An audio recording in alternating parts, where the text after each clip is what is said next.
দর্শক, ভাইরালকৃত এই ভিডিওটিতে আপনারা দেখতেই পারলেন হাথুরু সিংহে আসতেই মাহমুদুল্লাহ রিয়াদ সেই পাশের চেয়ারটি ছেড়ে দিল। এতে পরিষ্কারভাবেই বোঝা যাচ্ছিল হাথুরু সিংহের পাশে বসার কোনো ইচ্ছাই ছিল না মাহমুদুল্লাহ রিয়াদের। ভিডিওটিতে প্রথমে দেখা যায় মাহমুদুল্লাহ রিয়াদ একটি চেয়ারে বসেছিলেন এবং তার পাশের চেয়ারে বসেছিলেন মোস্তাফিজুর রহমান।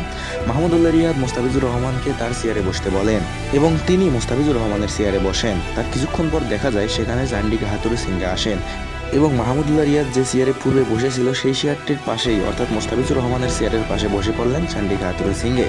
আর এতে কারো বোঝার বাকি থাকে না যে চান্ডিকা হাথুরু সিংহে আসছে বলেই মাহমুদুল্লাহ রিয়াদ সেই চেয়ারটি ছেড়ে দিল। চান্ডিকা হাথুরু সিংহের পাশে বসার কোনো ইচ্ছাই ছিল না মাহমুদুল্লাহ রিয়াদের। আর এই ভিডিওটাই সোশ্যাল মিডিয়ায় ব্যাপকভাবে ছড়িয়ে পড়েছে। দর্শক, এই বিষয়টা আপনার কাছে কেমন লেগেছে আমাদের কমেন্ট করে জানান। ধন্যবাদ সবাইকে আমাদের ভিডিওটি দেখার জন্য।